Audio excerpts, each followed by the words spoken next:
Good morning and welcome to Comics and Coffee with Cliff. I got Matt from Heroes for Hire Comic Book Club. Good morning. Hello, everyone. Good morning. Let's say hello to that chat real quick. Good morning, Wellbore, Phil's Treehouse.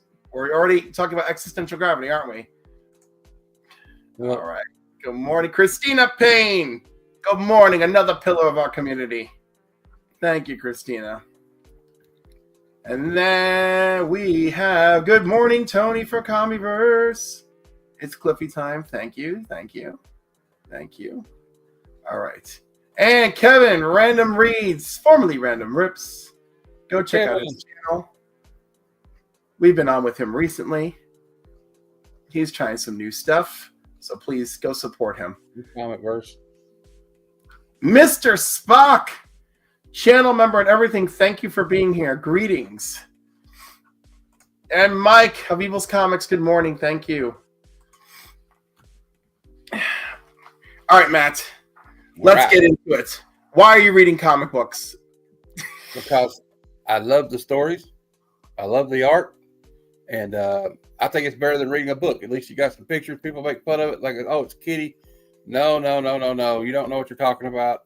It's gone way beyond children's books or something for kids. You've got complicated stories, emotional stories, wonderful art. If you add those together, it's the greatest thing. And they've been doing it since cavemen were painting on the walls of caves. So, exactly, it's visual storytelling. Good morning, Jay Thompson.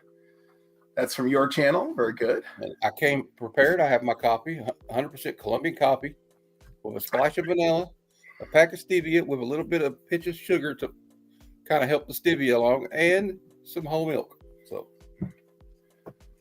and I wrote that all remember it. Everyone is welcome with coffee. I have a light Colombian brew. I don't know why, but it was on sale, so there we go. I did a splash of vanilla because I'm just enjoying that lately. And even though people keep telling me it's terrible for me, I still use Splenda.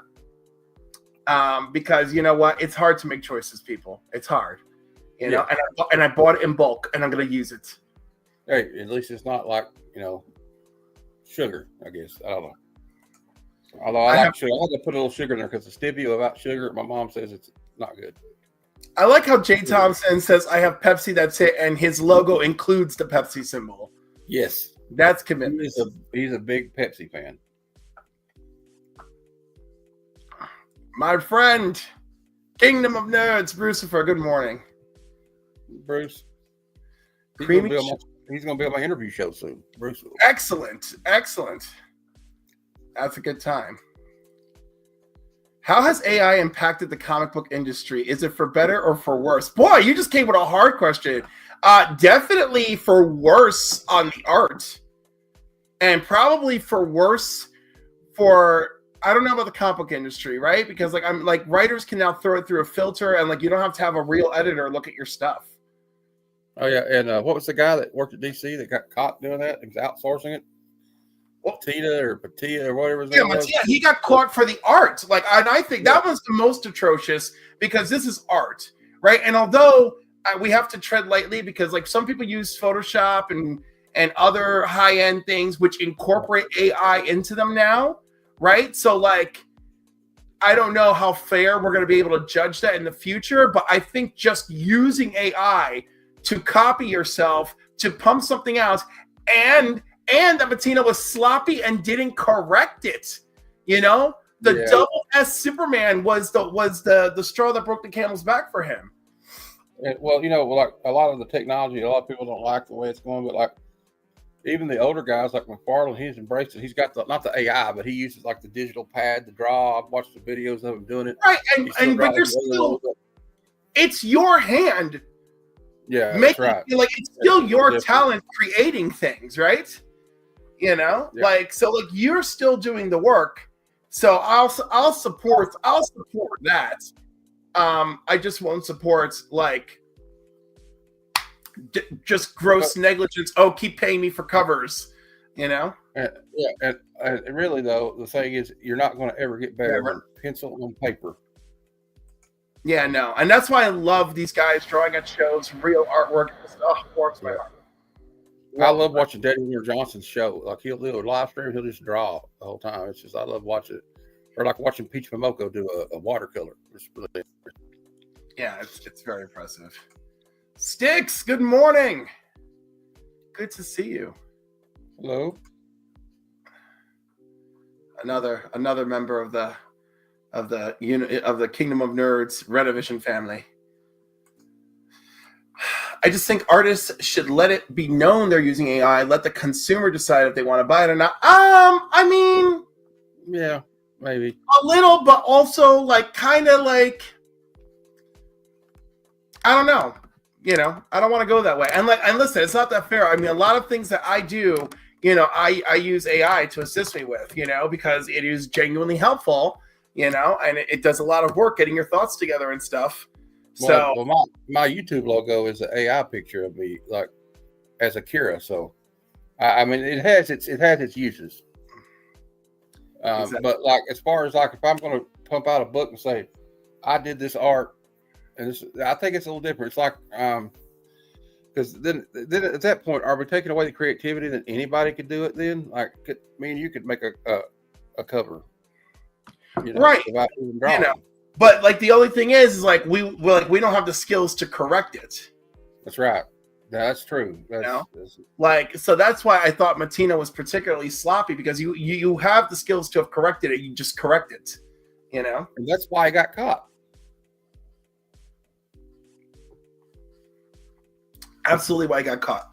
I don't buy titles with more than 3 variants. Phil, are you buying any titles at all? I guess he's not buying anything from Dynamite then. Yeah, right. Dynamite is a no. Yes, I'm agreeing with Sticks. Use it as a tool, but not a finished product creator. Absolutely. Exactly.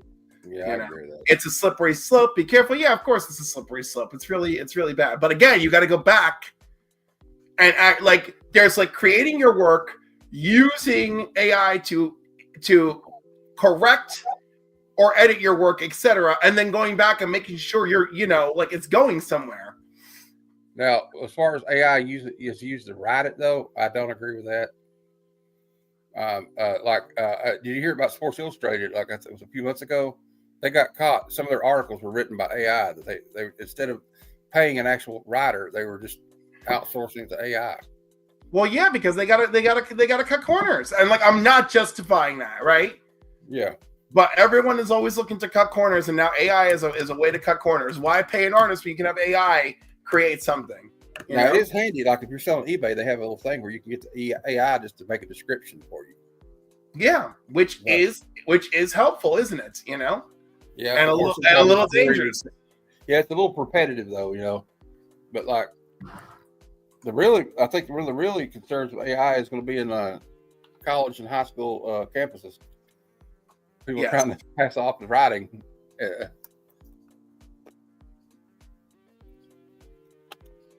It is something else. It is something else. We have a whole world of artists and writers. That we do.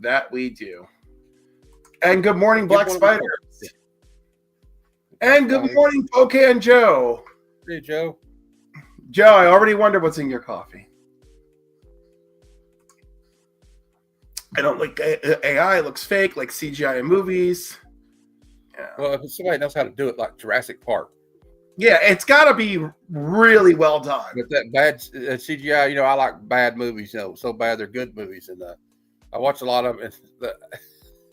Some of the CGI is comical that they use. Yeah, and some of the big movies they get a little lazy. Like I remember the Flash, the last Flash movie, and you could just tell it was CGI. Oh my God, it was just. You know, it's so funny. I was so into the movie the first time, I didn't pay much attention to the babies. And then the second time I forced myself through the movie, I was like, oh my God, this is so much worse. You know, good morning, DJ Wise. Hey, DJ. Yeah, we have some AI detectives around here. That's what Akita the Nerds was saying. Oh, wow. His artist used AI. Wow. Oh, that's not good. Too many in this community are accusing every artist they don't like of using AI detectives on the job. Well, there is a lot of accusation. Well, if you don't like AI, you're going to like some of the comics I have picked today because they classics, are baby, classics. Yeah. That's what we're talking about here. All right. But in the meantime, I'm sorry, folks. Like, I'm a little bit sick today, and I'm trying to pull it together. And which is not fair to Matt. After I dragged him here. No, you're doing good. We're doing good. We'll hold it down. We got a lot of stuff we can talk about. I have some fun stories for you. So good, because we're gonna start with my favorite intro segment.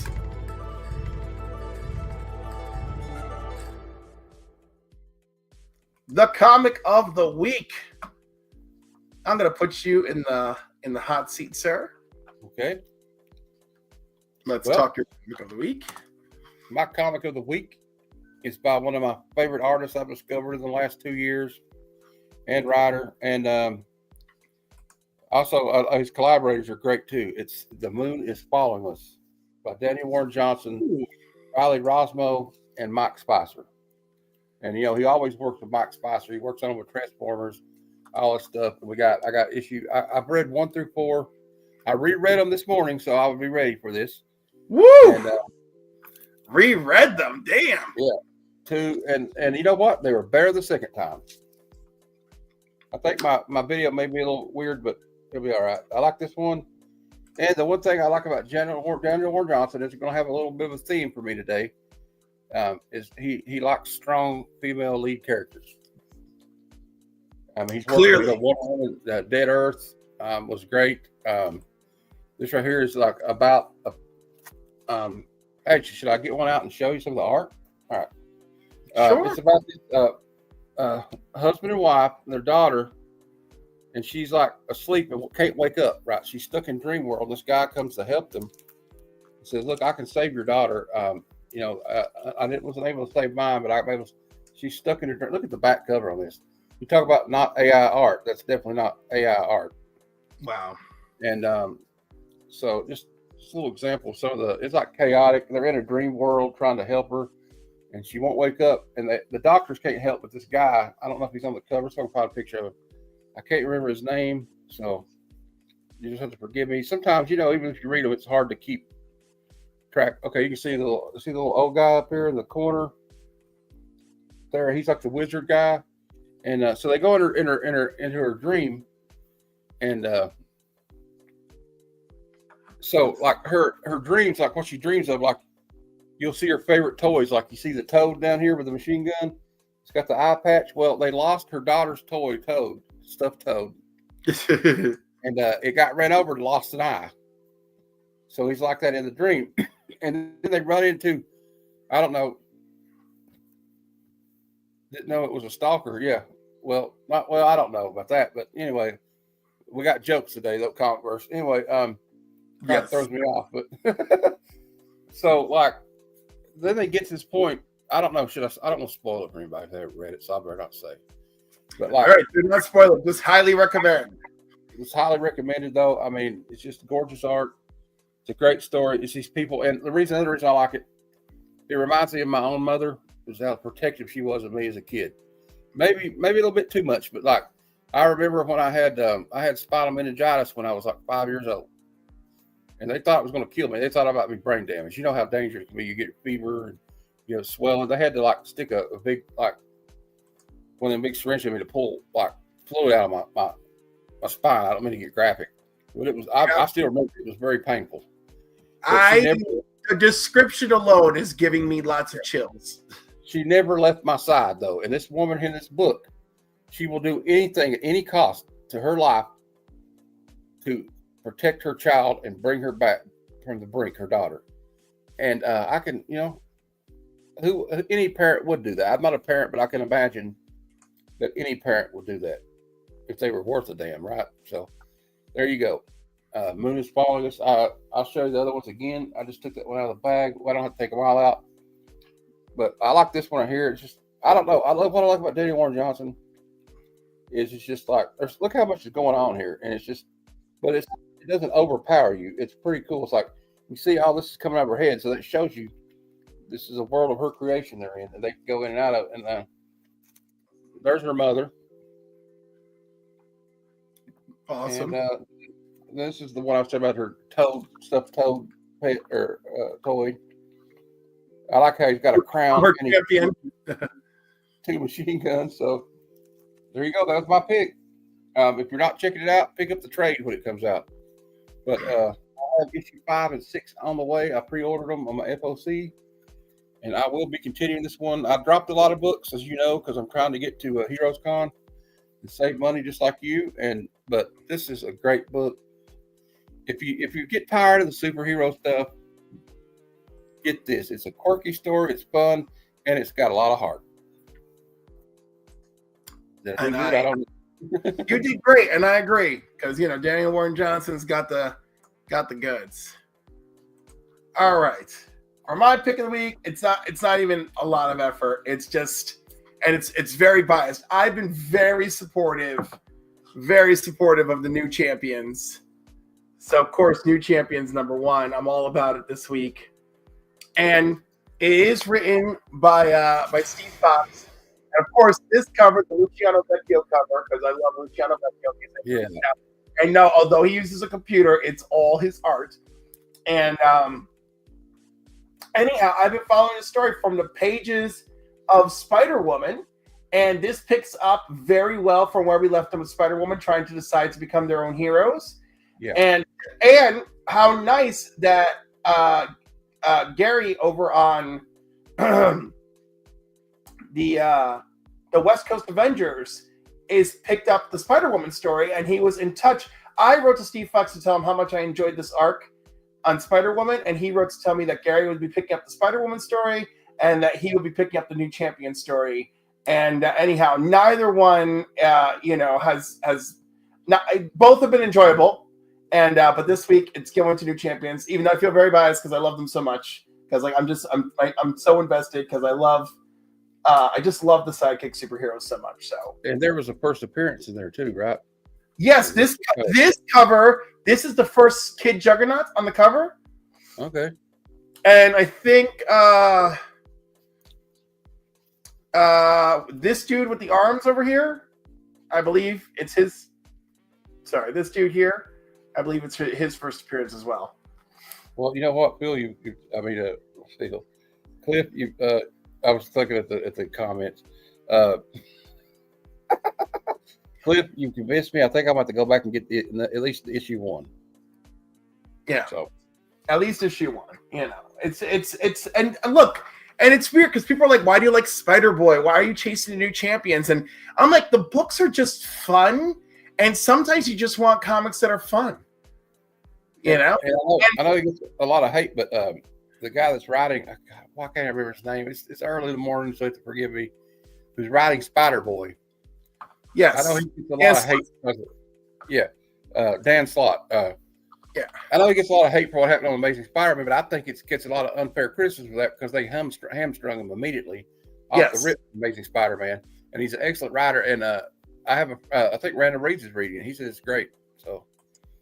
And let me tell you, although there are things I did not appreciate about the death of Peter Parker, the things he did with Superior Spider-Man were excellent. And he was about his best villains. They were using some of the best villains he had with other people at the time, and he couldn't use them. Yeah. So it was great.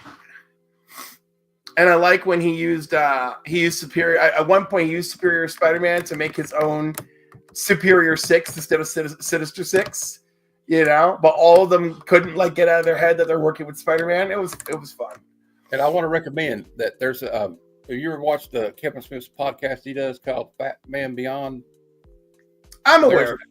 There's an episode where he, I think it was a recent episode the last one before the new year, and Dan Slott was a guest, and he tells you some funny stories about stories that they would not approve at Marvel. Like he wanted Spider-Man to have to fight Hydra at a furry convention. Okay. And one of the guys was a furry, and he didn't want his family to know, so they confused him. Hydra confused him for a supervillain that they hired as a mercenary to fight Spidey. And he keeps going along with it because he doesn't want nobody to know. He doesn't want his family to know where he's at and what he's doing. hobby is, right? So he goes along with it and fights Spider-Man and accidentally almost defeats him. And Spider-Man finally beats him. When they unmask him, his wife shows up and he's like, "Honey, what are you doing here? Why are you wearing that?" He goes, "I am the Weasel. I am a supervillain. F the Spider-Man." He just keeps playing along because he doesn't want to be busted as a furry. And they said, "Nope, we're not doing that." That's great. That's great. And Kevin Smith said, "I love it. I love everything about it. No notes." And they're like, yeah, we won't be doing that. Yeah, we won't be doing that. Who was it? It was Black Spiders that said, "Why is Absolute Batman is trash?" I don't know. Maybe because he's actually driving a remodeled trash dumpster. He's driving a big giant Tonka truck. Yeah, like for 2 out of 3 issues where he's running from the same people. Issue 4 just came out, and like I'm done. Like it's fine. Like it's like it's okay, but I cut it off after 3. I got other stuff I'm collecting that I cut a lot of stuff off though, but like the stuff I didn't cut off is like the Ghost Machine stuff because I just love what Jeff Johns is doing. Red Coat might be the sleeper greatest book. Local history fan. I'm trying to convince John of John's Comics for Kids to go back to Redcoat because he really didn't like that the lead character was not about it was not about evolving his character in any way, and the more recent issues is actually like a shift in his persona, and I'm like, oh John, I feel like you got to try it now. I'm like, but he gave it 4 issues, and I mean it's kind of fair. I gave Absolute Batman 3 issues, and I'm like, I'm out, And look, I respect Nate. Yeah, Redcoat 7. Oh my God, was probably one of the most emotional books I've read all of last year. Yeah. Listen, Hall is telling me Nate is saying issue 4 was not great though. So if I already thought lowly of issues 1 through 3, imagine what I would feel like with 4. Yeah, I think the Wonder Woman one is the best. Wonder Woman is solid, loving it. Superman was fine, and then issue 3, boom, took me to where I wanted to be. I'll probably go back and get some trades. I just can't afford to buy every book that's out right now. So, as much as I want to, if I could, I would. If I win the Powerball tomorrow or tonight, yes, I'll just pick up every book that comes out. But until then, yeah, save for Heroes. Got to. It wouldn't be no fun if you go to Heroes Con and don't have any money, right? The struggle is real. Yes, it is. Every time I buy comic books, I think of that Family Guy episode where he had that song where Peter says, "I got $30,000 in credit card debt." I don't actually have 30,000, but still, Right. It just exactly. The feeling is real. Why is he not called Howard the Drake? Isn't a male duck called a Drake? Same with Donald and that. Well, You make a nice point, but we're not. Also, if I didn't say good morning to Bobby Delgado, good morning, Bobby. Bobby. Oh, also Bobby Station. Okay. If I'm doing it right, I hope. But to be fair, I'm currently transferring my new Comic Book Day books to digital so I can hunt down back issues I want. I feel you. Good morning, Chris, the comic vet. Good morning. Hey, Chris. I like the digital, but there's just something about holding that comic book in your hand and opening up the pages and just quietly reading it on the morning, like I did this morning. I really enjoyed rereading these books this morning. I don't know. I think it gets lost with all the flashy art, and we love collecting the variants. And I think what gets lost is just sitting down when you have a quiet moment to yourself, a cup of coffee or whatever, and you're sitting there reading a comic book. It's true. It is true. Look at Nate. Geez, my hero's money is going to the dang hotel room. It's true. The hotel room alone, devastating. Oh Lord, yeah, I know. You got to have somebody to go with you, or otherwise, woof. I'm Airbnb shopping like nobody's business. I'm like, all right, and now I don't care. Mark is like, no, it's the hotel room. We gotta have the hotel room. Not that Mark sounds anything like that. Well, if worst comes to worst, you can come bring a sleeping bag and stay with me and Mom and Kevin and my aunt. I appreciate that, except that it's very likely I'll be with other people, so that's not gonna be great. Oh, good morning, Marcus. Well, I thought I'd throw it out there. I appreciate the offer. And if things start to go downhill real fast, you better believe I'll be there with that sleeping bag. But I think we should all bring like a role playing game or something like D&D, and I'll play one night. I think it'd be fun. I love that idea. I also feel like it's a trap. It could be. Who knows? I feel like, well, because like there's like, I don't know where we all fit in, right? Like, I imagine there's people who want to go to bed on time, and honestly, like I'm at the age now where I kind of want to go to bed on time, and enjoy it, So there's that. Then I think there's some of us who are a bunch of nerds who'll be like, yeah, let's play D&D, right? Then I think there's some of us who would be like, yeah, let's get drinks and play Cards Against Humanity. And then there's the final group where they're just roaming hotels and bars and streets, and God knows what's going to happen next. So that means we got to stay away from Pope I'm not in that group anymore. I'm retired from that madness. Yeah, I'm retired from that one too. Good morning, Rod the Rican Comics and Collectibles. How are you? Hey, Dr. Rod. News Fan Club, also welcome. I love that Dr. News Fan Club is here. Heroes for Hire Fan Club. Because I love that issue of Heroes for Hire where he went to go beat Dr. Doom's ass. It's like, you owe me money. Yeah. That's like Luke's like that about, he's like, look, I have this line, you don't cross it. You paid me. If you owe me money, you better pay me. I will help you out, but I got to get paid. Yep. Although, Danny was always like, come on, dude, we can help him out. But like sometimes, like Power Man was a little bit ruthless about that money, though. I'm telling you. Well, he was really trying to make it. Yeah. Oh my, the issue is out of control. Out of control. I'm going to share it.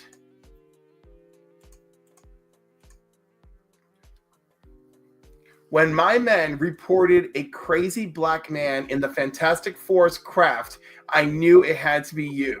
Where's my money, honey? Money? What are you talking about? You mean the money I owed you for tracking down my robots? You came all the way here for that, a paltry $200? You are crazy. I thought you were working for Reed Richards. I thought that overrated fool had begun another idiotic attempt to bring me to what he calls justice. And this is all for some stupid debt? Not stupid to me, Doom. Put in an honest day's work. Expect my bread for it. You sorely try my patience and my renowned good nature. Does he have a renowned good nature? No. There is a revolution raging outside. I have no time for trivialities. Get out of here. You want me out? You put me out, Tin Man. You could try. See, hey, Luke don't mess around, dude. He don't care who you are. I mean, it's great. It's great. And it's not just the money, it's the principle of the matter. Like, there was a movie that kind of reminded me of that movie with Mel Gibson from the 90s called Payback.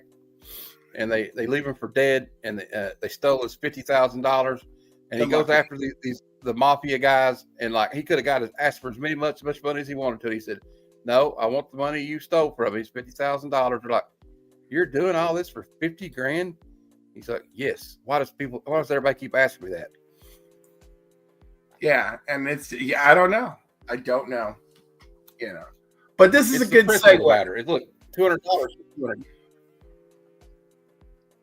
There's a good segue to put you back on the spot. All right.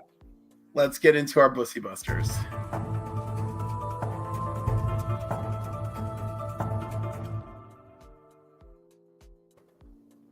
All right. Well, I thought long and hard about this one, but actually, I didn't. As soon as you told me I had to pick this, and you described to me what a Bussy Buster was, I was like, I know exactly what I'm going to pick. Captain America, issue 110. Ooh. Jim Steranko cover art, and I believe interior art. I think so. And it's the first appearance of Madame Hydra when she becomes Madame Viper, and of course, an appearance from old Jay Giles himself, the Incredible Hulk. And you got this. Look at the contrast here with the yellow background. You got the Hulk with the purple and the green, and he's smashing through that wall. And Rick Jones, as Bucky's running away, and I think he's trying to lure him that way. And Cap's ready to face him down because, of course, Captain America don't give a shit how big, tall you are. He's going to face you down. If you're in the wrong, he's going to check you. But just the art of this, I've been wanting this book for a long time. It was always out of my reach. I kept losing auctions, and I guess you could tell from the hat and the shield behind me. I'm a pretty big Cap fan. And people are always like, Matt, why do you like Cap? He's such a Boy Scout. Well, it's that reason I like Captain America. He is such a Boy Scout. That's true. But if his friends are in trouble, or if the Avengers are in trouble, or if anybody's in trouble, he will be there. You can count on the man. He's as inevitable as death and taxes. Like when Civil War was going around, and everybody was like, "Oh no, we got to arrest her. Cap's like, "No, because then if we arrest her, and then they're going to tell us where to go, and I'm not about that. Because what if I don't agree with where they want us to go? And like he stood on principle, even in the face of like strife and arrest or death. Even then, he did get shot at the end of Civil War, as you remember. Yep. Spoiler alert! But if you haven't read it by now, I don't know how I can help you. But that was a lot of mind control, a lot of talk. Anyhow, I feel that this book deserves its own little video moment.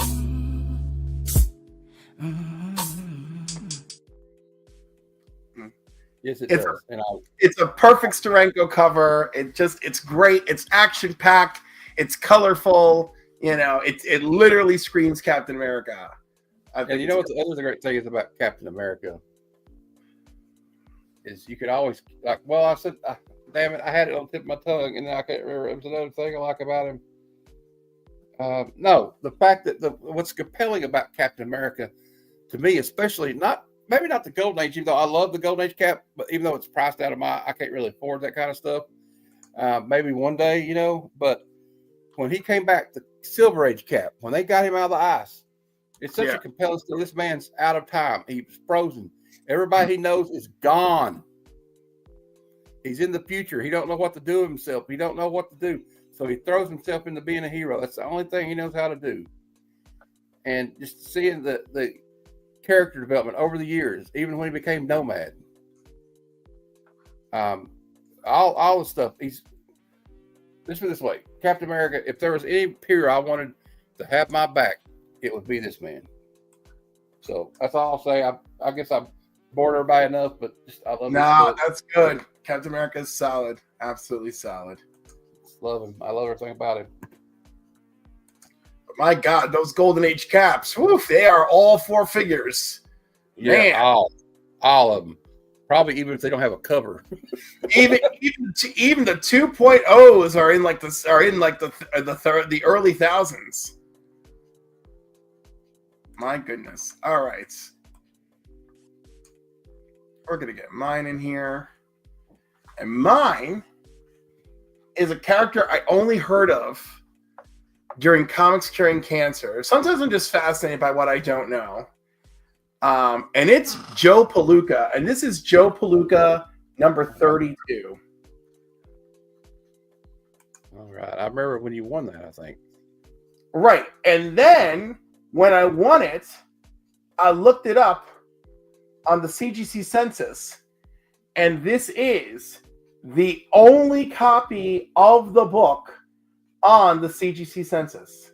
Period. Restored or otherwise. It's the only copy. Right. Restored or otherwise. The only copy. And it's an 8.0 for a book from 1949. Oh, that's and awesome. I'm just really impressed. And I got this. What did I get it for? It was like under $60, right? Yeah. It's amazing. And off-white to white pages. Restoration includes small amount of color touch on cover.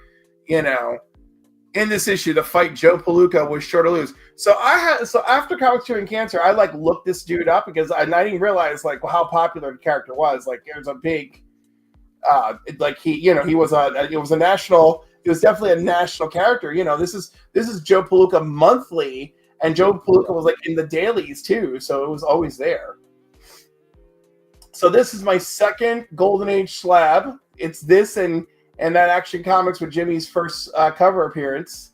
So this is just really cool. It absolutely is a pussy buster for me because you're actually going down the Golden Age rabbit hole now. Right, and I was gonna say, I mean, this is an 8.0, the only one recorded slab. Like, this is truly something one of a kind that probably only I and Rob's Fat Stacks can probably appreciate right now. And then, of course, maybe Alan and Steven. I can appreciate it. You've got me wanting to get some Golden Age books now. Even though don't get crazy. Listen, look for them, but don't convince yourself, because honestly, getting this book for so low, kind of a fluke. I really didn't see that one coming. I mean, I'm the same man. I'm the same man that had to fight. I'm the same man who had to go to battle for a. I had to go to battle for what do you call it, for Marvel feature number 1 in an 8.0. Big Lion Cat. Welcome, Patrick. What do we call you? BLC. Hey, good morning. There we go. BLC. BLC 646. That's right. We do all the area codes here. All the area codes. Oh my God. Nice hat, Cliff. Yes. Always supporting my dear friend Jose at Spidey's Powder Tumblers. Those tumblers are fabulous. I don't have one handy because, of course, I'm promoting my own shit. But the hat is here to promote him. He's great. Go reach out to him. He'll make tumblers. He's got other stuff that is not coming to mind right now. Talk to him about comic book pickups, whatever it takes. I got a 1938 Joe Palooka comic in Tijuana. I've seen it. Yeah, he does. Why is it a Tijuana Bible? I don't know. They made everything in Tijuana Bibles back then. I guess they weren't worried about copyrights with a Tijuana Bible. Yeah.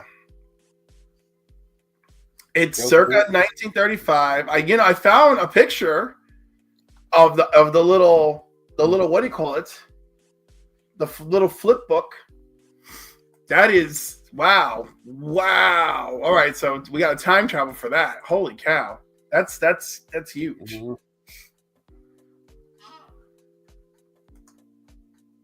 Joe Palooka's tough. Yeah. Well, yeah. Yeah, it was the Tijuana Bibles were like porn for soldiers, right? They put them in their pocket and carry them around, and you might need to check and see if there's any DNA on it. The one I found is Joe Palooka with Nobby. That's right. The guy's name is Nobby. Comic strip characters, movie stars, political figures, usually in sexually explicit situations, invariably produced without permission or respect for copyrights. Yeah. And whatever you do, don't run it over a black light. You might not like what you see.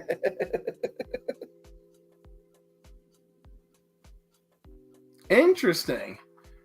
You must be 18 or older to order these items. Yeah, if it were in stock. Oh, absolutely. Holy cow, there's a whole catalog. There's a whole catalog of these on my comic shop, but none of them are in stock. None of them are in stock. But at some point, they clearly were, because there are pictures of many of them. Like Moon, Mullins, and Popeye in Stepping Out. Like, no. Say it ain't so, olive oil. Oh, Lord. Look at Mike suggested, if you're trying to make clones, you got the DNA. Hey, you know what? If I want to have clones of soldiers, there you go. You know, we might need to clone some of these old World War II soldiers. I'm just saying, we might need them one day. Cliff, what are you doing with all these clone soldiers? Number one, you know damn well what I'm doing. Number two, I'm trying to make Captain America. Exactly. And then everybody will be mad and be like, "Why'd you make a league of gay Captain Americas?" I'm like, I don't know. It just happened. Captain America, but he's got style. What happened? What happened to all the straight ones? They didn't make it. They didn't make it. You know. Well, we let one survive, and I let Matt take him because he needed a bodyguard. But other than that, they all didn't make it. No, it would be right. Exactly. No, it would be like the boys in Brazil. You know. Oh God, yeah. Man, you're the only other person I've ever heard mention that movie. Instead of trying to clone Hitler, I'm trying to clone Steve Rogers. That movie is like just so wacky and out of control, and I love it. It's an amazing movie. See, the more I get to know you, Cliff, the more I love you. We got a lot in common. Didn't even know it, right? You're from New York. You're gay. I'm straight. I'm from Kentucky. Don't matter.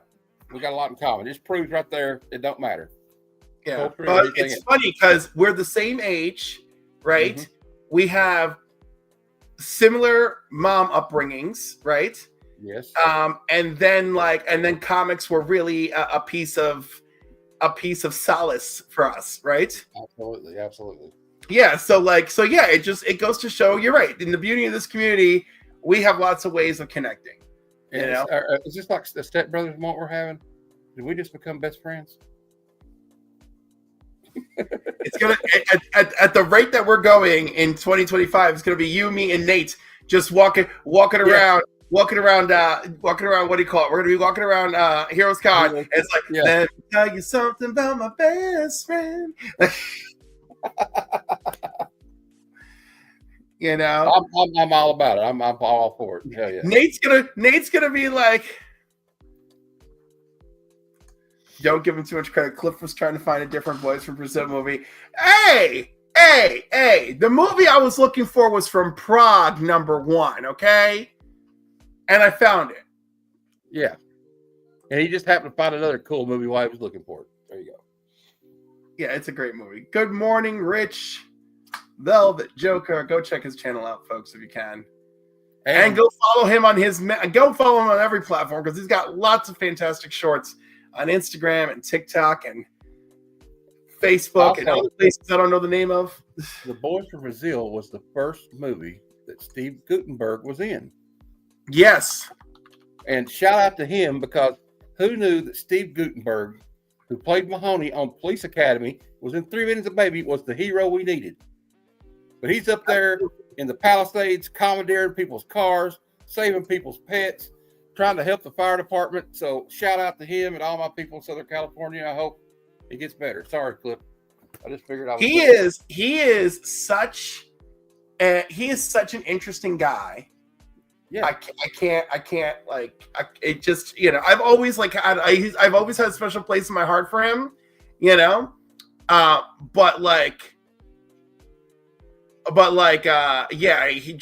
out there trying to help people is amazing.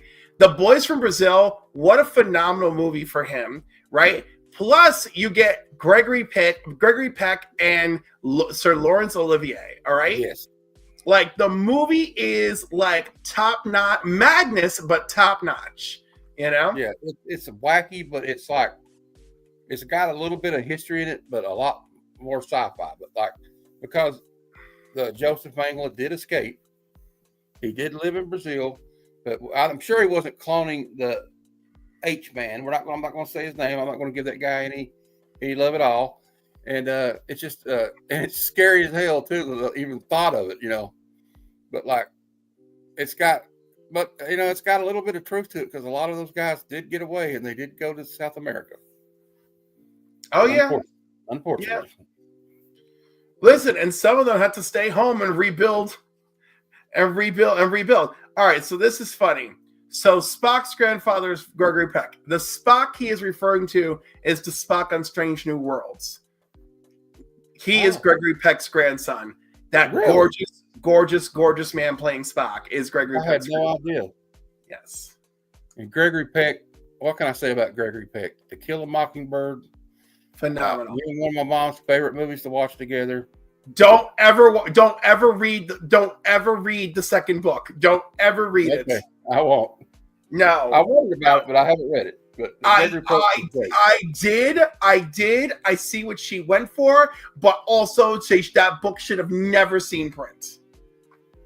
It's like they they rewrote. I remember like in the 80s they did a sequel to Gone with the Wind, and it was the same way. It's like they shouldn't have done this.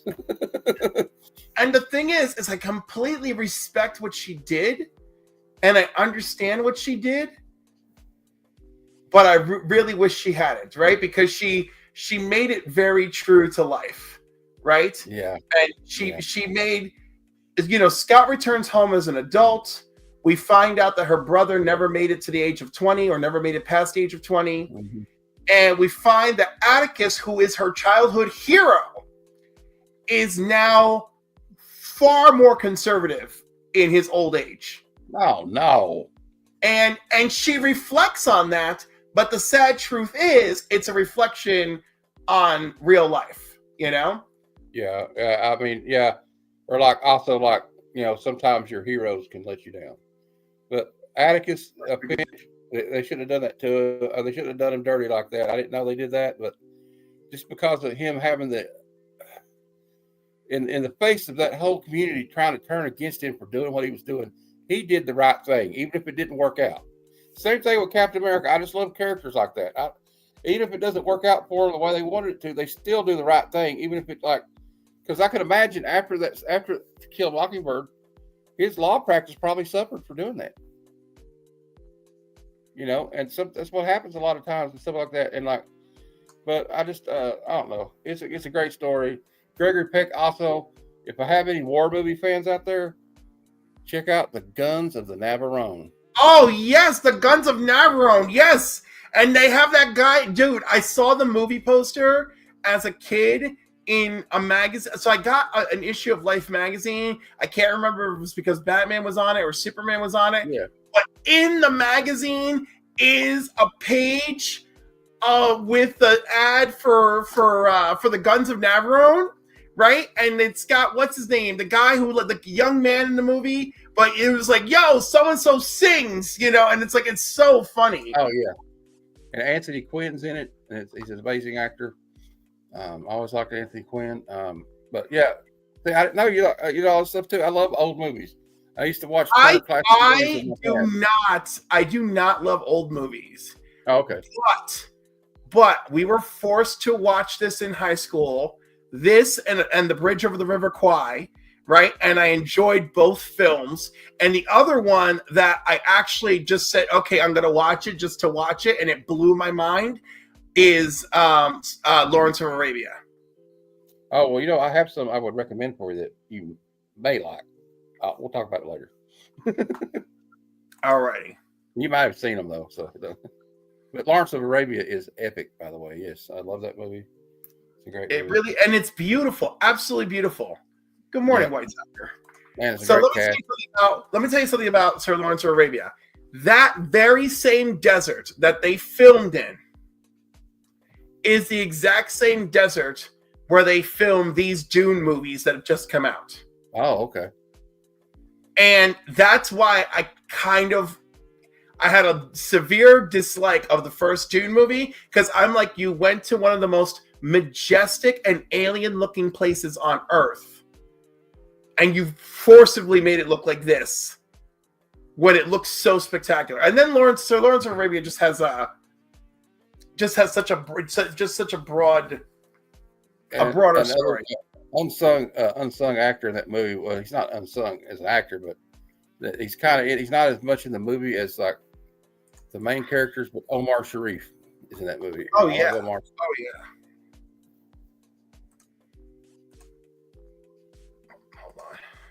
Well, I hope Evil Comics. I hope it gets better, man. The power went out last night. He said, "Jeez, this weather, that's bad. 10 degrees indoors is terrifying, man." Yeah, I'm scared right now. I'm worried about it right now. We have ice. We still got snow coming down, but I was nervous that I'd lose internet this morning, and I would have to message you and be like, I can't come on. But it worked out. So it worked out great. Yes, It's a Wonderful Life is a great movie. Do you know it's so funny? It's so funny having to rewatch that in the recent not having to rewatch it, but I rewatched it in the last 2 years, and seeing what other people have and have not picked up from the movie over time, right? Yeah. And it's like, What do you mean he stole the money from the uncle? I'm like, yeah, he stole the money from the uncle. He took it from him and just didn't do anything, and then was just going to watch everybody suffer and laugh, you know? But that was what's his name? Capra directed that, and yeah, a lot and of what happened, what he saw, that movie was not a hit. No, it wasn't. But a lot of it was like, it was dark because he'd just come back from World War II as a filmmaker, and a lot of those guys like him and John Ford had volunteered to go over there and film the war, and John Huston, and they saw some stuff that humans shouldn't have to see, and it fundamentally changed them as people. Which, if you're going to go to war and see something like that, it's going to change it. And I think it changed his outlook on life, and that's how you got that. Even though it has a happy ending, that movie's dark.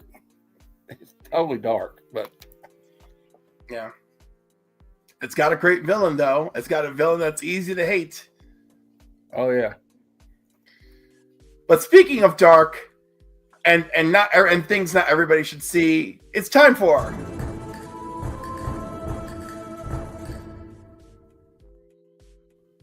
Rated or Hated.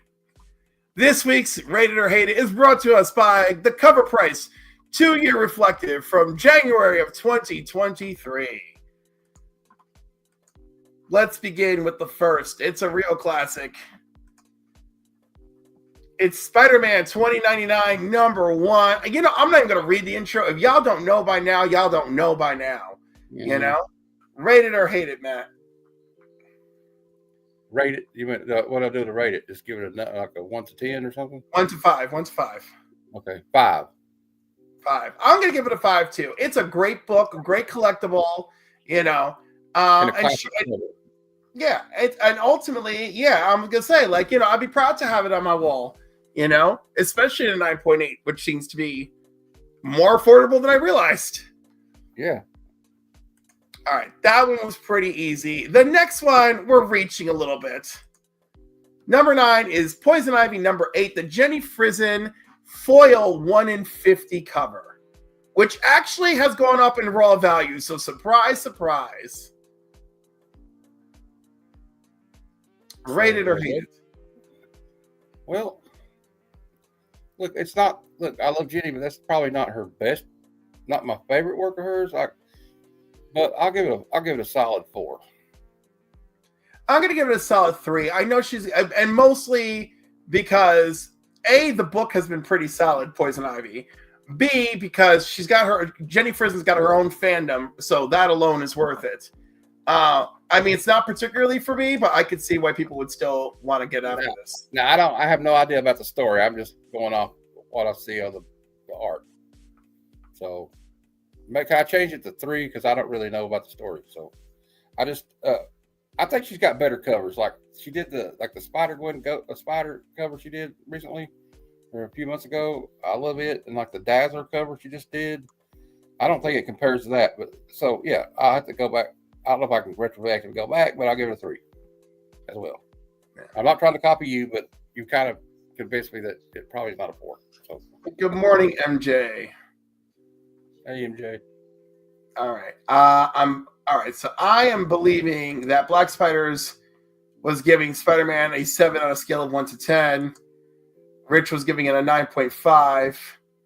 And no one has mentioned this yet. Good morning, Tacoma Comics. Frison looking the same on Ivy. Yeah. That's another reason I went back to 3, I think. So. Some people are getting tired of her. Some people love her day and night. I'm not going to be. The only 2 people that I judge harshly are JRJR and Frank Miller. But they have a long history of greatness that it's kind of like mind-boggling. Yes, but they also worked with really great people who elevated their talent. That's true, and I would argue that Frank Miller's wife, Lynn Barley, ex-wife, and his collaborator, Klaus Janson, enhanced his art a whole lot. Yes. And there's even a special edition of his work, and it's got layers in it, and you could see what he did, what Klaus Janson did, and then what Frank went and did over Klaus Janson after Klaus, because he didn't like what Klaus did. It's so funny. All right, Venom Lethal Protector #1. I know you're gonna rate it. Yeah, but I'm not going to give it a 5. I'm going to give it. I mean, okay, the cover I might give a 5, but the book I'm going to give a 3 because I don't know that I like Venom as a hero. Good morning. It's a 10 with I know white it's paint. an iconic cover, right? I know it's an iconic cover, but like I kind of had a problem with him being switched as like this heroic character. He's a bad guy. He's a villain. Yeah. He eats people. Well, he got over the eating. That's okay. I feel the same way with Magneto, but I cannot dismiss what this book means, right? Yeah. So like Anti-hero. it's a 4. I'm giving it a 4. And the only reason that it's even getting a 4 is just because I kind of agree with you where like I prefer him as a villain. You know? Which again, I mean, you know, they're always changing Venom up, so we always get a new story. That's true. Although, you know, I did say it like it was a hero, but I did like when Flash Thompson lost his legs when he was in the army. Yeah. They did the Agent Venom thing. I did like that. So I guess, I don't know, I'm being a hypocrite, but so what? Yeah, well, you know, unfortunately some of that hypocrisy comes through when we're in this cover was fire. Mark Bagley, a 1. He seemed annoyed to be at a convention. Mark Bagley can be annoyed at a convention. He was lovely to me at Terrificon, but he had a bad experience with my friend at a previous show. My friend tried to talk to him about it, and all it did was bring up bad memories, and he shooed my friend away. And I'm saying all this in the most polite manner possible. The F-bomb was dropped repeatedly. Oh, my God. Well, that was not very nice of Mr. Bagley. Well, Mr. Bagley felt that my friend was scaring children the first time they met. Oh. And then, as he was trying to explain it this most recent time, Mr. Bagley felt like my friend wasn't apologetic and, you know, swiftly started to send him to hell. And my friend is in the chat, so if he wants to comment on if I'm right about this retelling, he can. ASM 375 is special, yes. All right, this next book I'm going to pull up features multiple first appearances that apparently no one gave a crap about because the price dipped. And that's Star Wars #30. Oh, yeah, see, I went right to the thing.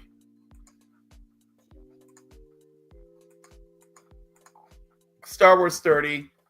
Well, I have to admit, I don't know a lot about the new Star Wars books. Yeah. Well, again, even in the description, it just says there were multiple first appearances. It doesn't even mention the first appearances because they're apparently not worth mentioning. Well, I'm just going to say hate it, even though I like robots. Just, I don't know what's going on. Well, I don't know is that fair enough to hate something you don't know anything about, though? Yeah, I mean, but I really don't like. I don't know what. The only thing I like that they did by Star Wars. You can give it a 1. Well, I'll give it a 1 just because there's a robot on it. There you go. One thing I don't like about what they've done with the Star Wars, besides like I like the Bounty Hunter Star Wars thing and the Darth Vader series they've had, but I just don't like some of the stuff they've done. Maybe I have a problem with Kathleen Kennedy, I guess, still, and it's wearing off to the comics. I'm sorry if I'm going to make anybody mad when I say that, but Jon Favreau should be the one in charge of the Star Wars studio at Disney. There, I said it. Sorry. I mean, yeah, some days I don't know what she's doing. I'm just going to hate on... Well, actually, I'm not going to hate on it. Star Wars has been very well written. Issues 1 through 50 tell one cohesive story, as well as the crossovers with Princess Leia and such. So I'm going to give it a 1 because I don't know anything more about it, but I do know what I have read of it was very solid. All right, next up. Oh, he's a cool robot. Incredible Hulk 347. This one picked up steam because of rumors of Joe Fixit being in the movies. Do we rate it or hate it? Well, I like Joe Fixit. It looks like it he's is quite the ladies' man. I'm going to give it a 5. because I'm a big Incredible Hulk fan. I like Joe Fixit. I just sent in my Wolverine 8. It's got Joe Fixit on it with Wolverine as a patch. So I'm gonna go to 5. Maybe controversial. I don't care. Despite the fact that I wish that, you know what, I can't get over. I want the cover to be better. I don't love the art of the cover enough, but I do love what it represents. So I'm giving it a 4. If it were a better cover, I would have gone in all the way with a 5. I got that. I get it. I just like, I don't know. I kind of like the what I do like about it is like you got, I guess it's a poker table and he's got his gun there, and yeah, okay. It's very I say it's a must. I say it's a must for a Hulk collector. You know? Just look at this one. Bad Hulk cover. Hate it. Yeah, I gotta give it props for being a Hulk key. I actually regret giving it a 5, but I'm gonna stick with it. Yeah. All right, the next one, I think you'll know what it is just by seeing it. The Salvador LaRocca. Yeah, this thing. Marshall Mathers and Spider-Man. Well, I like Eminem. I like Spider-Man. But I don't know that I don't know. I know this book is expensive as hell. Right, but there's nothing special about it other than it's a Spider-Man #1 of the most recent series, except that Salvador LaRocca did this special cover for Eminem. Yeah, okay, and so Eminem's not even in the book then. He's just on the cover, right? All right. Velvet Joker gave it a 5 for. He gave Vegas Hulk a 5. Okay, I'm gonna give this one a. Nora Rad, good morning. Look, I like Eminem. I'm giving it a 2 though. I really don't know why they had to have him on the cover, but whatever. I still have the sketch at 9.85 all the way. I like the use of color in the back of white gray. I like it. I just don't like that it's only a cover by. I'm going to leave it at a 3 because it is a beautiful cover. It is a special limited item. The cover's good. I don't know about I just don't know why. I don't know. Yeah, but I mean, I know what it is, and it's nice that it is what it is, but then it ends there. It's not like, oh my God, it's one of the greatest comics ever. Spider-Man teams up with Eminem and they save Detroit. Like, that's not what happens at all. No. All right. Next up, a personal vibe for me, because unfortunately, this was one of the books that made me check out on Superman for a little while. And then, of course, I had to go back and buy the whole thing. Superman 123, the glow-in-the-dark issue from 1997, the Electric Superman, also known as Superman Blue. Rate it or hate it. Yeah, I don't know much about it, but I like my Superman the old-fashioned way with the blue and the original logo. So I hate it. Sorry. I've never read it, though. I don't know. I mean, maybe it's great. It's interesting. It all starts from. It stems from. Well, actually, it's funny, right? Because there's course corrective storytelling, right? So I think Contessa, which is Lex's wife, she makes the fabric for Superman because Superman's powers start getting all wonky. But it turns out that it's just like he's overpowered, and he started to manifest these electrical abilities. And then the only reason this book got on the radar 2 years ago is because it looked like John Kent was manifesting these abilities, and he does to some limited extent. And if you read the Adventures of Superman John Kent miniseries, you'll see that he uses them in the world of Injustice. But we're going to pass on that and move on to something most people know a little bit more about. And it's Batman Spawn #1, the 2022 Barnes & Noble exclusive edition. I wasn't even aware that this existed. Well, you got 2 of my favorite characters. And I'm assuming from the scroll down there that Todd McFarlane did the art. Or at least part of it. And Capullo, yes. on Capullo, and he got Greg Capullo. I give it a 5. I think it's I'm going to give it a 4. You know, it was not a great book, but this is a cool cover and a nice piece to have. So I'm just judging on the cover. I'm just judging on the cover. I just only got back into comics like in 2022, so I haven't read it. But I'm just going off. You know me, I'm a little biased when it comes to the Todd Father. So it's okay to have biases when we're rating. It's fine. It's fine. I have my own, obviously. Yeah, no, I'm gonna give it a 4 because I didn't really enjoy the book, but this is a neat cover to have, and it's a nice collectible. All right, the next one is no stranger to anyone. Marvel Secret Wars #1. Sorry, Marvel Superheroes Secret Wars. Well, Cliff, I think you already know this about me. I love Mike Zeck. It's about almost as much as I love. Well, actually, I love him and Todd McFarlane equally. I think because of what he did with Captain America, and also this is one of the books that got me into reading comic books. That got me engaged in the story. That made me want to keep getting and reading the next issue that came out. So I'm going to give it a 5. If I could give it a million, I would. Sorry. Well, based on what this book means to Marvel, like I'm giving it a 5. It's a solid piece of Marvel history. Yes. Look at this Comiverse 10 for 10. Yep. You know, look, Bobby gave that Batman Spawn a 3.5. Fair. Your Jim gave it a 4 because of the story. I'm right there. But yeah, 10 for this, 9 out of 10 for this. Yeah, I'm gonna be a 5 for 5 guy on this one. And of course, technically, this is the first cameo of the Beyonder. We only see Light and hear his voice. Yeah. Which will bring us to the last one on our cover price retrospective.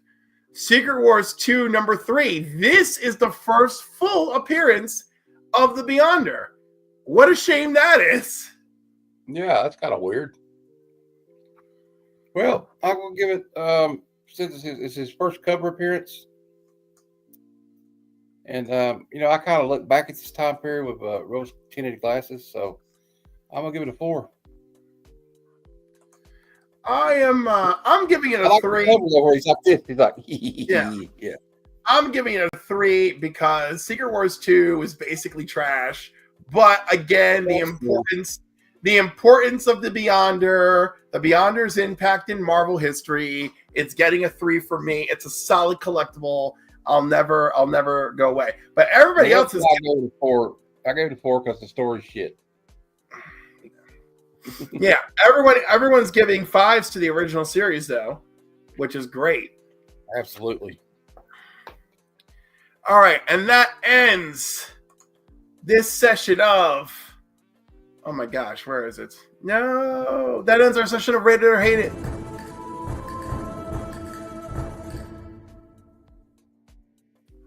All right, which brings us to you, sir. It's time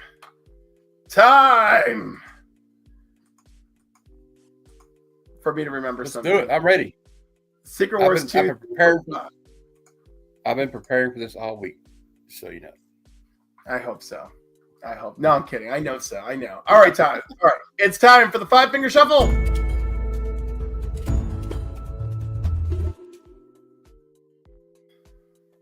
Okay. All right. Well, my theme for this segment is fierce, strong women that don't need help from any male superheroes, even though they're surrounded by male superheroes most of the time. And it's because I was raised by a lot of my aunts, my grandmothers, and my mother. And let me tell you something about my mom. I got a couple stories for you. 2 of my aunts were kind of in, and I'm not going to go into details. I'm not going to give any names. I don't want to, throw any shade on anybody, even though a couple of people do deserve shade in this issue on these stories. But one aunt, she, both of them were in abusive relationships. My mom's younger sisters, and one of them was I'm not going to give him a break, but he had a lot of trouble. He was in Vietnam, PTSD, but he did a lot of vile things and hit on her and stuff. And so my mom found out about this. She went down there to their house while he was at work. They moved every stick of furniture and clothes in there out of that house except for his, and they left him a bed. And they took everything out and just left him. Mom said, I'm getting you out of there. She went down there. Even the guy could have been dangerous. You know, who knows? He already was been abusive with one woman, but my mom didn't care. Her sister was in trouble. She went down there and got her. And another one like this, my other aunt, same deal. But this guy had no redeeming quality. He had no excuse. He wasn't in Vietnam. He was a bully. I think he's a psychopath, really. I put her in the hospital. My mom got down there and went down there and called the sheriff's department and the state police, and they followed her up there and they got her out of there with all her stuff. And they brought her, they put it like in a U-Haul or whatever, but then they came and stayed with me and my little cousins and her. And so he comes up there, he knew where she was going to be at. He come up there looking for her. But my mom went to the door and she didn't go alone. She went to the door with a .357 Magnum. Woo! And said, you get out of here or I will end you right now. That's the kind of person my mother is. If she hurts somebody in her family, she'll kill 10 people to get close to you. Just to get you. So don't mess with my mom.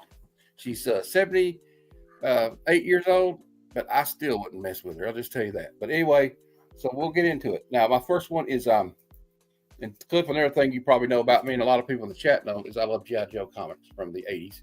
Larry Hama. G.I. Joe number 9. Look at Scarlet. Scarlet on the cover.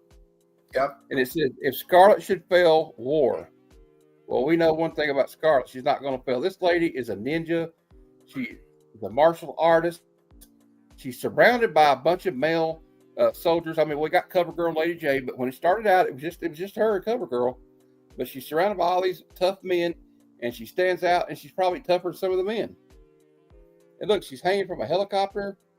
You know, and Larry Hama wrote it, and I don't know. I love everything about it.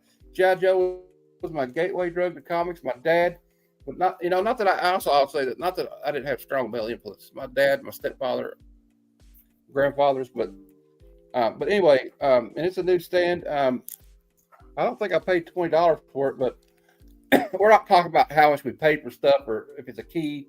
It's just a cool book. You know, you got a lot going on here. They're hanging over the beach. He's fighting Cobra. Oh, I love everything about it. I just love that she could fall, right? Because she's not really hanging on to the plane. She's hanging on to the Cobra dude. Yeah, and she don't give a damn. That's great. She's going to take him out. So, there's Scarlet's one of my favorite fierce, strong females. Another one I love. And this is a key issue, actually. I mean, she's in peril on the cover, obviously, but she's still... It's a great key issue. Badass. Uncanny X-Men 171.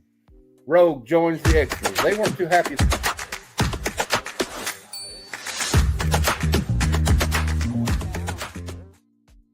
Sorry, just love Rogue. It's all good. But Rogue is a badass. Before she was a good guy, she was in the Brotherhood of Evil Mutants. Although there's a great story arc in one of her third appearance with Rom Space Knight, where she realizes that she's on the wrong road. But when Avengers Annual number 10, she takes out all the Avengers, all the X-Men. She does not give up. Can I cuss? Yep. Give a fuck. And, she's got she's one of my favorite. And, another thing about the Uncanny X-Men, because I got another one coming up after this. A lot of strong female characters in the X-Men books. And she's one of them. She's just a badass. I love everything about her. She's I like the green. I like the little, she's got the silver streak through her hair, and she's let's not joke. She's kind of hot. So that doesn't hurt with me. So a little beastly in her earlier appearances. Yeah. But still, I like the jumpsuit thing, and she kind of developed over the years, but she's also one of the characters that developed better than, her development was great. The way Chris Claremont did it was chef's kiss. Next one up is another ex-woman. And that's the only one I picked this one just because of the cover. Like, she's handling business just like she does. Aurora, Storm. Uncanny X-Men 180. I don't know if it's a genre. I don't know who did it, but look at her. I mean, she's like an Omega level mutant, y'all, which means she is very dangerous. She could be hostile, agile, or whatever they say. If you ever seen Remember Titans, but I just love that Norman. She's another badass. Look, she was raised on the streets, like Cliff. Her parents died when she was young. She had to hustle to get where she was at. She finally came with the X-Men, and she became the leader of the X-Men, y'all. And let's not say about this badass haircut. Totally punk rock, totally 80s. Badass. A lot of people were like, oh, I didn't like when she did that. But I thought it was so cool when she had the mohawk. It made her hip, made her awesome. Even more awesome she is. She got that white hair, and her eyes turn white when she's. I'm gushing. But channeling her powers, yes. I just love. You know what I love? You know what I love about Storm in that era, when she had no powers when she defeated Cyclops to become leader of the X-Men. That's right. You know, I don't need no damn powers. I'll fuck you up anyway, Scott Summers. Don't get me started on Scott Summers, by the way. You know, the poor guy. I mean, Scott has good moments too. Just nobody wants to remember them because there's so many bad moments. I remember when he abandoned his wife and child. I know that scene of like of Madeline on the floor with the baby by the door is so sad. Yeah. Well, let's not. I mean, Scott has redeemed himself, but also he was a bad guy too. Like in the Jonathan Hickman kind of made him a bad guy. I like Havoc better. Sorry, Kingdom. Yeah, a lot of us like Havoc. She's not looking strong and fierce on the cover, but she sure as hell was inside the book. It's drawn and written and created by one of my favorite artists of all time, George Perez. It breaks my heart that he's not with us anymore. It breaks my heart that I'm never going to get to meet this man. But it's Crisis on Infinite Earths, issue 7. Absolutely. People goes in. She goes in hard on the Monitor guy. She just starts destroying it. She's like, takes her best shot. She's like, get my cousin. Remember we were talking about Dr. Light. She goes, get my cousin. Tells them all, get my cousin out of here. She's not going to let that happen to her cousin. I'm talking about people that fit in their family, like my mom, like we do in my family. And I think everybody should with their family. We don't always agree with our family, but she didn't want nothing to happen to Kal-El. And it starts by her hearing him in pain. You know? And all she's thinking, wow, whatever is doing this to him will probably kill me. But I don't care because I don't. Right, exactly. But I don't care. It's like put yourself above other people, and she is a badass. She also, just like Kal-El, I like to call him Kal-El because that's what he is. And they're strangers on this planet. They're aliens. They have to assimilate to like what we're doing here. And sometimes I'm not good with words, but if you can read this book and not get emotional, then you are dead inside. All I'm going to say. I get very emotional for this book. Like here they are. They're just checking out the Anti-Monitor's arena. They're all talking about how they're scared, and then of course, literally the walls start coming to life and attacking them. Earth 2 Superman is like, I'm actually bleeding. He's like, I can't remember the last time I was bleeding. And the Anti-Monitor is just going at it. Superman and Supergirl are both attacked. And look, Supergirl flying into action. Trying to destroy the walls, using her super breath to knock stuff down. And all the heroes are just powering through to the best of their ability. And Superman's taking it upon himself to go straight for the Anti-Monitor. While Dr. Light and Pariah are trying. They believe that Dr. Light can possibly solve this, even though they're not sure if she's hero or villain yet. Yeah.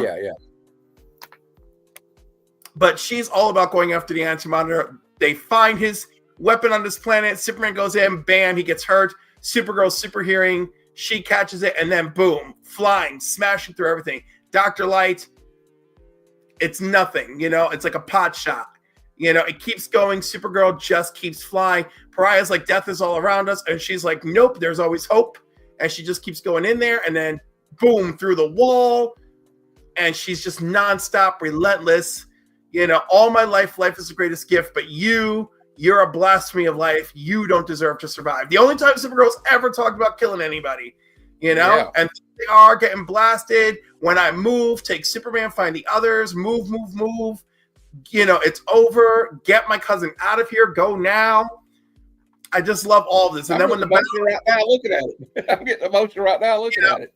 and then here we are. Kara, don't give up. She goes, I can't, but it's okay. I knew what I was doing. I wanted you to be safe. You mean so much to me, so much to the world, you know. And he's like, you destroyed the machines. And she's like, thank heaven the worlds have a chance to live. Please don't cry. You taught me to be brave, and I was. I love you so much for what you are and how good you are. Like, that shit's got me every single freaking time. Every time. The last panel here on this page where he's embracing her. Yep, and he's letting out a howl, right? Yeah. And but it is one of the greatest comic book deaths. And, you know, I didn't get to have a full conversation with Mark at Legion of Comics about this, but he said that when I was reading it, I probably had a certain feeling about Supergirl going into it. And I never got a chance to tell him that I didn't, that Supergirl was still a very new character to me when I read this, you know? And I still got emotional because I knew just enough about Supergirl, right? I knew she was his cousin, and, you know, and I knew she had his powers, which is awesome. You know, I didn't even know all her history. I didn't know about her joining the Legion of Superheroes. You know, I didn't know about Brainiac 5 being a boyfriend of hers. I didn't know about Comet the Super Horse. I didn't know about any of that stuff. Oh, Digger Jim, thank you so much, by the way. Thank you, sir. Thank you. You know, and she was just doing what she learned from her cousin too. Absolutely. Put the needs Digger of Jim, this one's not necessarily for you, but it's to celebrate you.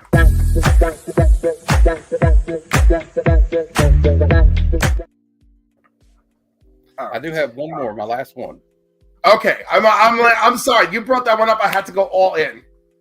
I know that's all good. That's why I should have saved that one for last. But I want to say, I kind of picked one that's kind of odd. I guess it's not from one of the two big companies. That's although I all guess right. you could say it's kind of big now anyway. But they're still kind of indie. It's got an indie. The book's got an indie vibe to it, and we already talked about it earlier today. Daniel Warren Johnson, Do a Power Bomb. This is issue number 1.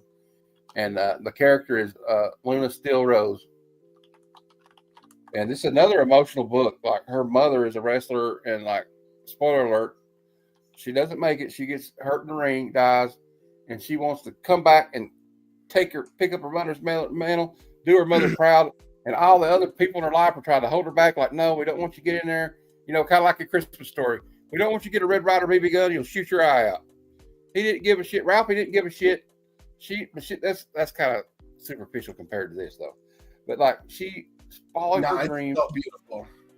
And in the beautiful art, it's an emotional story. It's got a heart. Everything Daniel Warren Johnson writes has a heart to it. I don't care. Even if he's writing about robots, the Transformers, it still devastates you when something happens to one of them. And there's, you know, he's got humans in it too. But, like, he makes it compelling, even though I think sometimes that we get kind of bogged down with Transformers being robots. But he didn't. He makes it humanize them, even though, I mean, they were humanized in, like, the Transformers movie, the animated movie, not the Michael Bay, even though I don't have no problem with Michael Bay, but I like the first one a lot. But this is it's just a good book. If you haven't read this book, get the trade or the floppies. You don't have to get the floppies. Just try to find a trade. I think it's kind of hard to find right now, but you can find it I found one on eBay. Actually, I'm ordering it because I only I think I've given this issue to people as gifts before, because I think it's just something. So the trade isn't easy to find, but, like, it usually there's still a lot of comic shops that have it. But DJ Link sent me a copy, and it took me a while to finally get around to reading it. But then I finally read it, and I just cried and cried.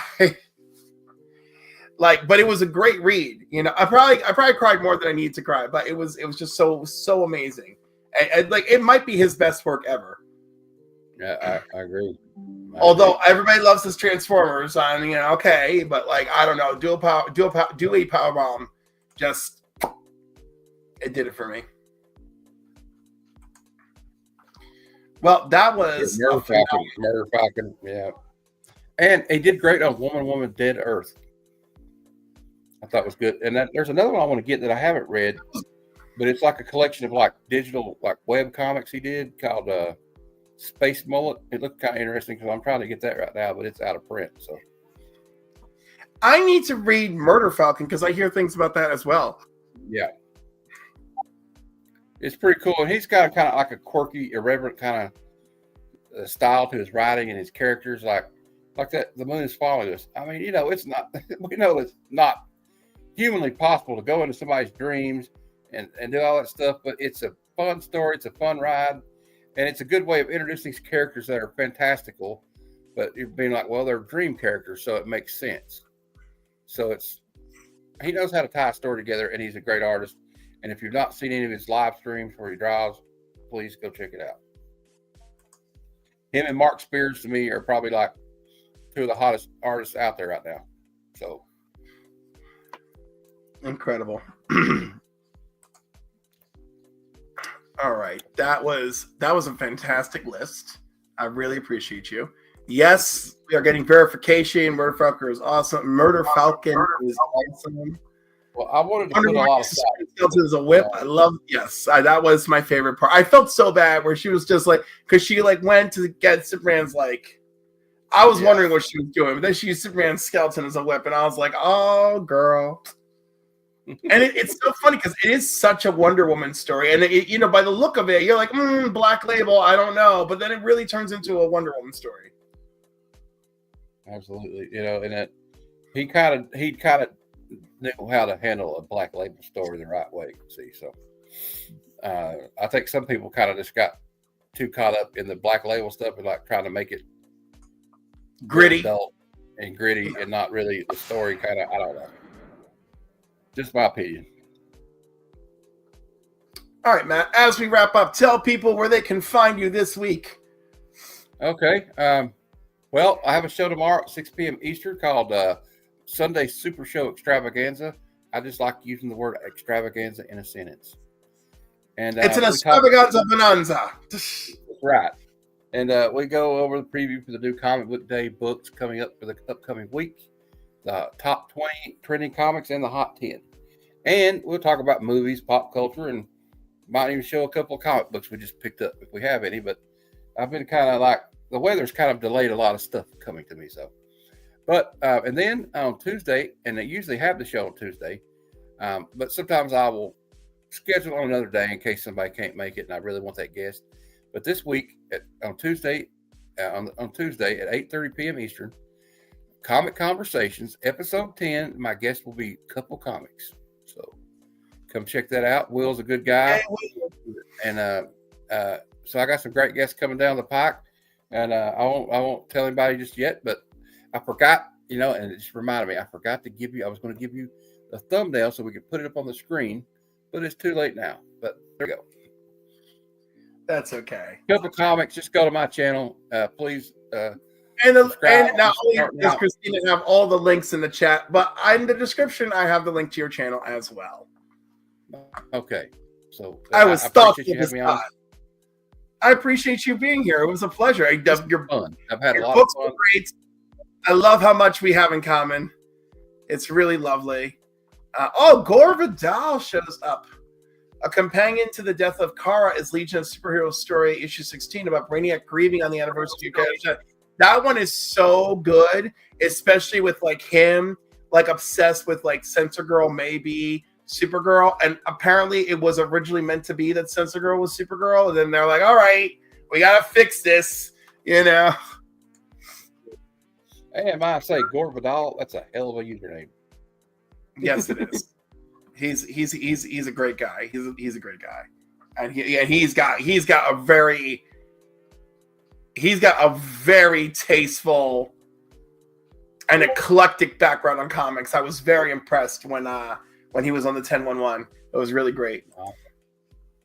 And of course, if you're looking for me, you can find me on the Council of Comics 5 p.m. Eastern on Sundays with the box office. And this week we're reviewing Howard the Duck because Sam made a mistake and now we're sticking to it. Monday nights at 8 p.m. with new keys and hot comics of the week. And Wednesday nights for New Comic Book Day live where we have some skits and then, of course, our picks and all sorts of other stuff. And you can join us then. And you can always find me here on alternate Saturday mornings. I'm going to try and schedule them out better for Comics and Coffee with Cliff, and some evenings where it'll be Comics and Cocktails with Cliff. So I will try to make a proper calendar of events for the future, but I do appreciate all of you coming. And of course, I'm going to have something coming. I keep threatening I'm going to have something coming for the members. It's already day 11 of 2025, but I'm going to have something coming up for the members and a little something coming up for subscribers as well. So I appreciate it. So again, Matt, thank you for being here. Everyone, thank you for watching. Go spread your love to the other YouTubers. I appreciate all of you. And until next time, peace.